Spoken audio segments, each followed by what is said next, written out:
This week, locally, the 2016 Lake Havasu Songwriter Festival Day 3 is coming up. We're going to talk to you about that again, just because it's so damn cool. Drake got some board game news. Supergirl has picked their new Superman. Arrow digs into some old DC continuity for some Season 5 casting. All this and more on this week's Hava Geek Cast.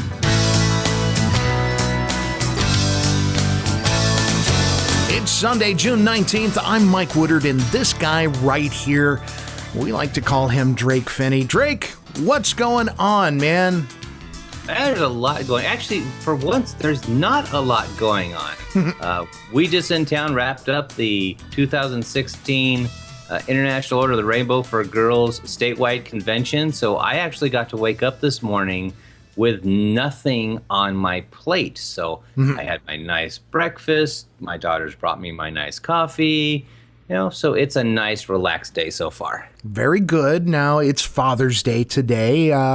It's gotta ask you, what'd you get for Father's Day? Actually, I don't know what they've got me for Father's Day yet. I did get a cup of coffee this morning, and I was allowed to eat a waffle. But they've kept it under wraps because later on today, we're going to grab Grandma, and we're all going to go and watch Warcraft and go out to a nice dinner.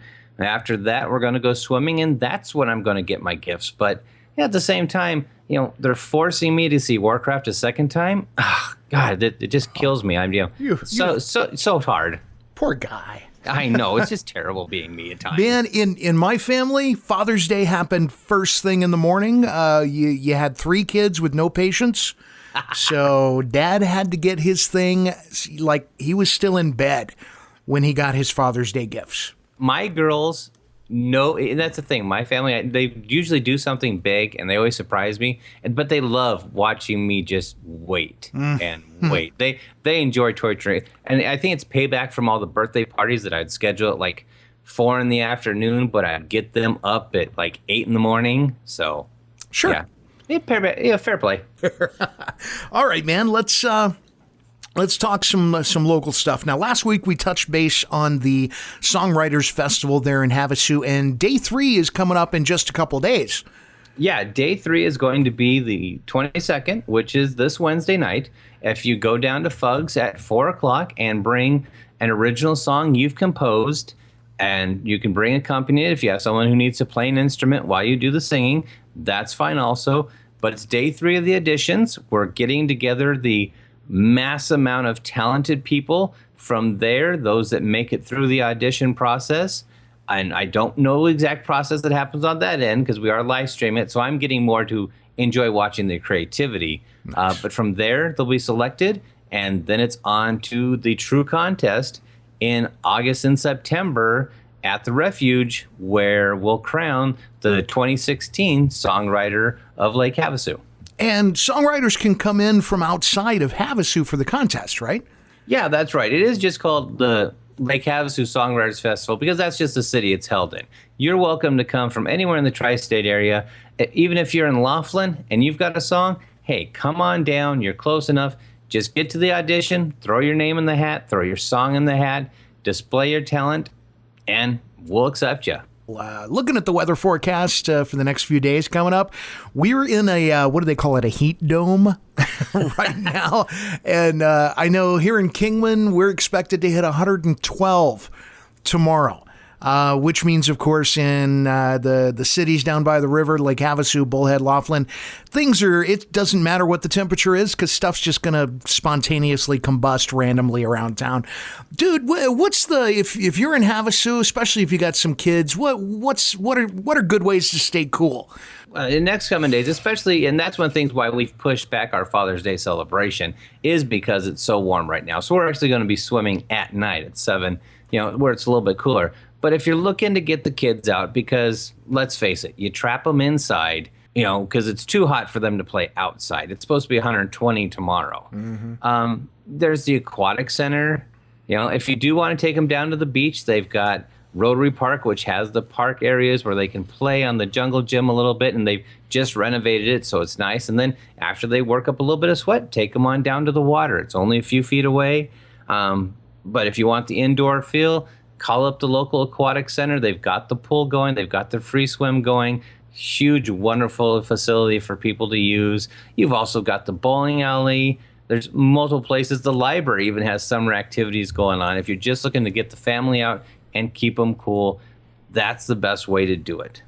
So, while our shows are on hiatus, we're still getting little trickles of news for the seasons that are coming up. For instance, we heard, even for last week's show, that the gang behind Supergirl has finally decided to show his face, put a face on the Superman, rather than the Spielberg Superman, which is that weird glare effect. And You okay? Yeah. All right. That weird glare effect where you've got this bright light with Superman standing in silhouette. I hated that. I hated that so much. So I'm really glad that word has it we're going to see Superman as a full-on character in the Supergirl TV series for at least 2 episodes in the first, 3 or 4 episodes leading into the next season. And we even got a name going with that face. Where did I put that at? Here we go. There's a guy named Tyler Hoechlin, Hoechlin. Hoechlin? Hotchlin? I think you said it better than I do. In any case, this guy's been kicking around for a little while. He's, young, good-looking dude. Now, the internet really, really wanted Tom Welling to come back and play the character. If the internet could have cast the Superman for Supergirl, it would have been Tom Welling, which we all know, previous Superman. Mm-hmm. But they decided not to go that route. So this guy, Tyler Hoechlin, the latest thing he's done was a film that came out not too long ago called Everybody Wants Some, which, if you remember the movie Dazed and Confused, one of my favorite movies. If you've never seen it, look it up, watch it. It's very 70s and very much my high school situation. Well, this is the Dazed and Confused for the 80s generation called Everybody Wants Some. He got a lot of good press for his character in that film. So everybody's kind of excited when I say everybody. Internet in general, kind of excited about this guy and the casting. Which the Arrowverse guys, all those shows, Supergirl, Legends, Arrow, of course, Flash, casting is always great on those shows. So I trust him on this. I don't know the actor all that well, but looking forward to seeing him play the part. Just looking forward to having a legitimate Superman in Supergirl. Also, got some Arrow news. They're like Legends, Arrow has decided to dip into DC continuity and pull some older sort of obscure characters into the shows. In this case, it's going to be a couple of vigilante style characters, one of which is actually called Vigilante. This is a character that hit the scene in DC continuity back in the late 70s, early 80s. And his name, the character's civilian name, is Chase. I'm spacing on the first name. Bottom line is that this guy is a district attorney in Star City for the purposes of Arrow. So he's going to have some interaction with Oliver Queen, both on the political level and on the street level vigilante Arrow. And that interests me a lot. Given that I know the character from the comic books really well, looking forward to how they play this. And the second character, I don't know as well as I know Vigilante. This character is called Wild Dog. And the actor playing Wild Dog, his name is Rick Gonzalez. And as far as the internet's concerned, they like the pick for that character, and the character itself is being described as a new vigilante in Star City whose reckless and cocksure nature prompts Green Arrow to take him under his wing. So what we've got is Arrow moving into more of a mentor capacity. Instead of being, sort of the big brother ex-boyfriend, he's been to a lot of Team Arrow. Not including Diggle, but they're more equals. Diggle started out as his bodyguard, and then that kind of thing. So we're going to see Stephen Amell play more of a mentor character, which was where they were going with Red Arrow.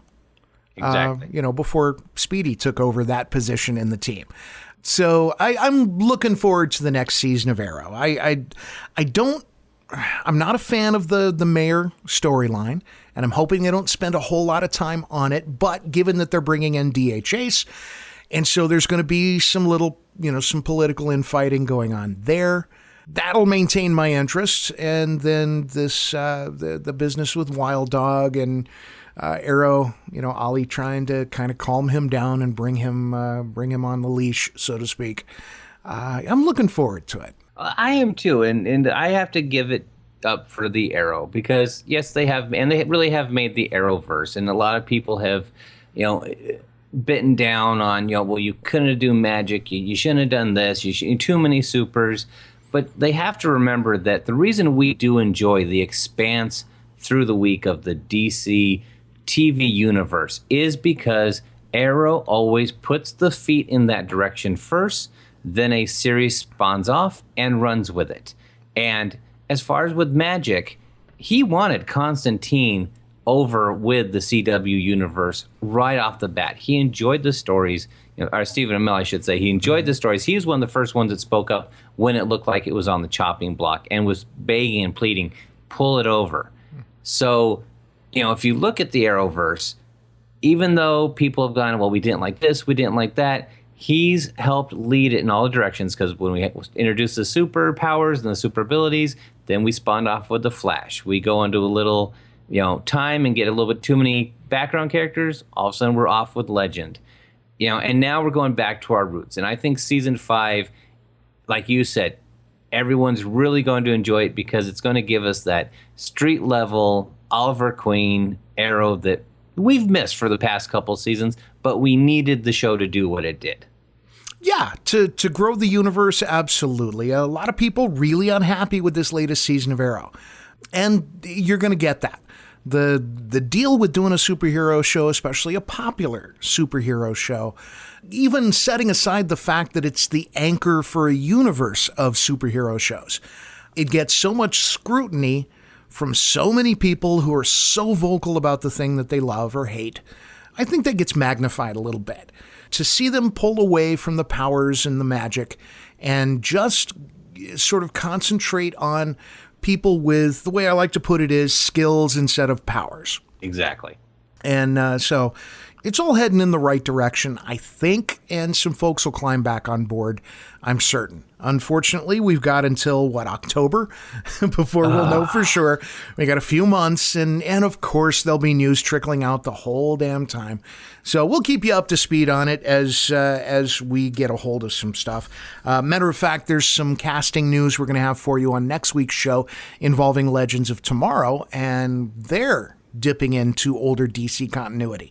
Since they're bringing the society into it. Mm-hmm. The JSA. Mm-hmm.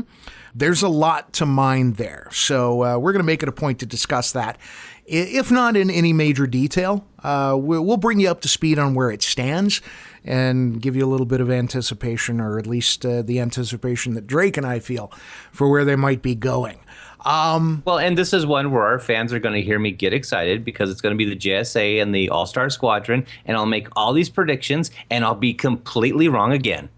But that's most of the fun. Yes, it is. So there you have that. Now, before we get out of here, is there anything else we need to touch base on? There probably is. There's not much news, but there is a little bit on the gaming side that I want to call. Yeah, okay, let's talk board games. Yeah, I want to call our fans' attention to it. There's a new Kickstarter campaign out by Cool Mini or Not.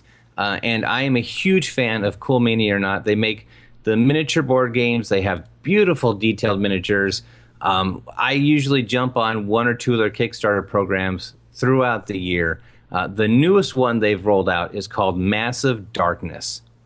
And the basis of it, and like I said, this is just in Kickstarter, is that it's a 1 to 6 player, and that's right, I did say 1 to 6 player game. The game actually plays against you, where you technically dungeon crawl, for lack of a better term, trying to find these magical objects in multiple stories that the book has for you, and beat, of course, the things that are in the darkness, because it vanished a long time ago, but now it's reemerged, and the light bringers that had the magical weapons, your heroes are now questing for.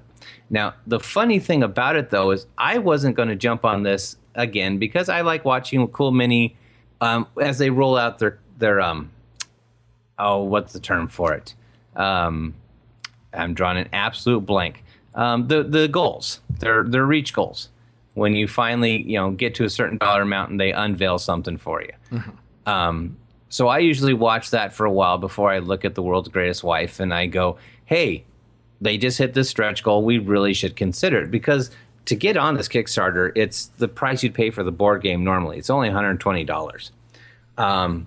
But we were driving in the car, and The World's Greatest Wife and I had been talking about it. And I've got the screen up on one of my computers, and we'd share the information.